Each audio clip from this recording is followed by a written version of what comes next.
everybody. I'm Kate Dillon from Crate Insider, and I'm here today with Matt Henderson. And Matt, you had a brilliant post on Facebook talking about safety, and we happen to have this chance to get together. So let's talk about a few different safety items and like what you're seeing, what you've experienced. I mean, just kind of throw it out there for us. Well, I've been unfortunate to have injuries of my own in the past, and doing it with good equipment. I mean, I've never not bought the best equipment, but we've learned so much. I started doing this when I was 14. I'm 33. So in 19 years, I've seen a lot of evolution in what we do today versus what we did then. And some people haven't evolved with it. And so my post was just saying there's places we go where safety becomes a bigger key factor in what we do. And the dirt race at Bristol has called a lot of outspoken people that are big in our sport are trying to help people to say, guys, this is going to be more than we normally experience. Checking key components on the race car for safety is a must.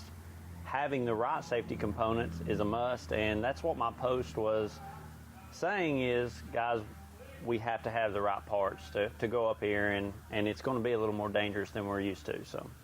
Well, and I think, obviously freak accidents can happen anywhere, anytime. You can be going 20 miles an hour in your passenger car and get in a freak. I mean, things can happen, but yes, at higher speeds, we know that statistically it's even, you just have to go to the next level. Yeah. So I have brought out some safety pieces that when we think of safety equipment that we can talk about. So, let's just, maybe we go kind of head to toe here. So starting with your head, tell us a little bit, you've always had some really good helmets through the years. And I know that in a conversation you and I talked, you've had concussions, you've had some rough situations. Tell us what you look for in a helmet today, and how a helmet has saved your life. Well, so when you go through the design aspects of the helmet, you can almost feel the quality. Okay, and I'm not going to get brand specific, but you can almost tell you get what you pay for when you're looking at helmets. That's just the bottom line. I mean, your helmet is your insurance to your head, and if you buy a cheap policy that doesn't cover anything, you're going to get burned. And so I've always tried to buy the best helmets. Bell, Simpson, Stilo, all these major brands, they're good and they're worth the money. I'm switching to Bell myself, but I've always had a Simpson Shark. It's never failed me. I actually had one shatter around my head after an accident in Tazewell in an open wheel, but it giving saved me. And, that was my first concussion. And then at the Dome last year, I tried to save some money on a seat. It was a full containment seat, not knowing the dangers, thinking just any full containment seat is as safe as the next. And the track conditions really got me. So, be sitting in a seat that is going to help protect you. And then I run the Simpson Hybrid for a head and neck restraint, and I feel like other brands or other styles of head and neck restraints, they're not as comfortable. So you will adjust them out and make them where they don't bother you in the car, and then they're not as effective. Where a Simpson Hybrid almost hangs loose on you in the car, doesn't restrict you in any way, and you let it do its job and it doesn't bother you. And anything that bothers you, you're going to try to fix it and adjust it to make sure you have fixed the problem and you're comfortable. So that's what I choose to use. And then I use a Butler built Slide Job Advantage 2 seat. It's probably the most expensive seat Butler built does, but when you've had a couple of concussions and things, you just realize how key it is to not be in that situation anymore. And then the hooker harness belts is what we're going to. I ran them this year. I've never ran them prior to this year. And I do the Ratchet System, which you've got here. And you can't believe how much more comfortable you are in the car being secure. Your belts don't come loose. You ratchet yourself in and there's no movement. That is unbelievable. The first time I ever put them on, I was like, I hate having to mess with this ratchet, I did it and I'm like, my God, I'll never have anything else. So the first thing I did when we were putting together a new crate ride, I'm putting hooker harnesses in it. So And then, fire and all of that is a huge problem at any racetrack. And this is the same sermon you would get from me if you were going to a quarter mile to a half mile. I mean, I talk about safety a lot with customers that we have or just friends, It's the same sermon, but it's just more critical at higher speeds. The probability goes up. So fire safety is, I don't care where you're at, that's a huge risk. And so my other car has actually this same fire system in it, and I just feel so secure because you can't ask an official to come out there with an extinguisher and put their life on the line if you've not done everything you could to protect yourself. I mean, they're going to come and try to get you out, but this is just a simple insurance policy. We spend $500 or $600 a night to go racing. When you factor in tires and fuel and everything, you only have to take one weekend off to buy some of this stuff. I mean, one weekend can be the difference in you coming home, being in the hospital, or never making it home. So you just gotta evaluate that. And then there was something that you and I talked about with seats in particular, and that I think was some great information to share. That a lot of these now with the full containment seats, and they've got some padding along the side. Mm-hmm. We didn't put a seat on the counter here, but with that padding on the side, tell us a little bit more about what the difference would be between like the entry level. We happen to be talking about Butler built. It could be any of the seat manufacturers, but more at your entry level, you're not going to get the same type of padding, and it's not about your comfort, to be perfectly honest. Tell us a little bit about that padding that's on your seat. The concept, when people look at my seat and the actual cushion is, I don't know how, but it's about that thick. They're like, man, that's so lazy. He's just bought him an expensive pillow. But the truth is, that's a progressive foam. And so if I'm hitting the rough and my head is bobbling, it's slowing my head down to where it's not a sudden stop, and it's not going to cause a concussion, or it's less likely to. And then if it's a harder hit, it goes in and it slows your brain down. It doesn't just rock your head real hard. And then it gets to the point where if it's going to have to save your neck from being broke, it does stop it, because obviously concussion is better than a broken neck. But, that is something that I would have never thought of, and wouldn't be trying to sell people on, to just say help yourself, not to be in that hospital like I was in St. Louis. That is something we didn't think about. But I was in an entry-level seat, just bottom of the row. It's a full containment seat, like I said, and I thought I was in the right. I didn't know any better, and I want to help other guys that don't have the opportunity to know like I do. So, that's where I think we are. It's not more comfortable. It's really not, because it's a bigger headrest, but it doesn't impede my vision. It's not what you would say comfortable. It's not for comfort, but knowing how secure you are because of it, it's a big deal. Yeah, it's not a Tempur-Pedic mattress. No. But really, with the point being, I really could get this whole visual of like your head hitting this, and instead of just bouncing off because it's so hard, or just sinking in and then hitting something, that you mentioned that it was compression and that it's just going to kind of sink in, and you said slow down your brain, because where you get a concussion is where your brain becomes loose inside your skull. Well, you bring up Tempur-Pedic, which is memory foam. The way I had it explained to me by a friend of mine that works in Cup Series in Charlotte said, take an egg, throw it that hard plastic headrest. It's going to crack. Take your stacked foam, throw an egg, it catches it, absorbs it, slows it down. Now, it still has a stop, but it slows it down without damaging the egg. That's what we're trying to accomplish with the foam. Well, and so those are, regardless of which seat manufacturer that you've gone with or checking your own seat, those are some really good questions to ask. And I found that, the biggest mistakes I make in life or business are always, it's never making the wrong choice. It's always not having enough information to even be asking the right questions. That's absolutely true. So if we can just kind of guide you into the direction of asking the right questions, so that you're getting the most value for your money. It doesn't matter if you go out there and spend $700 or $800 on a helmet if it's not going to be a helmet that's going to be up to the current specs. And then I think that is something just to throw out there. Now the new helmets coming out are the SAE 2020. They're the 2020 specs. These are done every 5 years, by the way. So these helmets are just now getting onto the market. I've gotten like 4 of my pallet of that I've ordered from Bell. And if you've got a 2015 helmet, that doesn't mean it's a 5-year-old helmet. You could have gotten. Well, you can still buy them today. And they're still valid. But maybe take a look. And if you've got a 2010 spec helmet, those that have stopped being sold during 2015 into 2016, that's at least a 4-year-old helmet. Right. At least. So, it can't hurt to take a look. And what we don't know, and none of us have it in our shop, there's a machine to x-ray these helmets for fractures.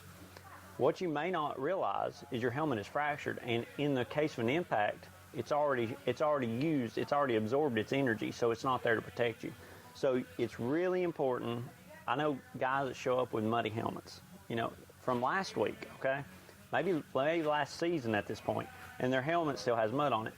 I clean my helmet, and that's my way of inspecting it. It's got a rock chip in it. That doesn't concern me as much as when I see a spider web crack, I know that helmet's fractured. So that's something you need to look at on safety stuff. And I'm not saying you have to buy a Bell, a Simpson, a Stilo, a Rye, whatever. I'm not saying that. But what I am saying is, even in what we would say an entry-level helmet is, there's more expensive models for a reason.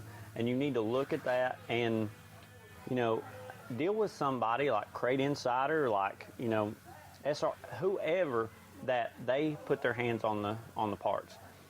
Don't deal with somebody that just has a part number and doesn't understand the product. Talk to somebody like you or somebody that actually touches this stuff, because your life matters. And the people that actually touch it and know it, they have value for you. They want to help you make those right decisions. And I found it interesting. So this is a brand new, I have the box right here. It's a brand new helmet. And I can tell, now I know what you were doing, because I set this out on the counter and Matt is picking it up and he's looking at it, and I'm thinking he's just checking out the features or that it's pretty, but now I know your training is to instantly go to is there a spider line fracture? And maybe you probably didn't even know that this was a brand new one. But no, I assume it is, but these things get shipped. I mean, anything can happen, and if I'm putting my head in it, I'm going to know that I've done my job to make sure it's as safe as I can be. Yeah.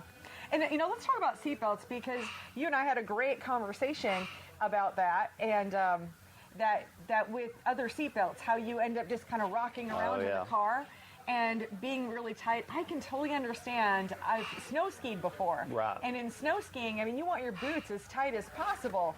And because otherwise you're sliding around in your boots going down the mountain. Oh, yeah. Or sliding around in your race car, then you don't want that either. Absolutely. Because then you're distracted. How can you possibly focus if that's the case? Well, so a lot of bargain brand seatbelts, they have these adjusters and they come loose.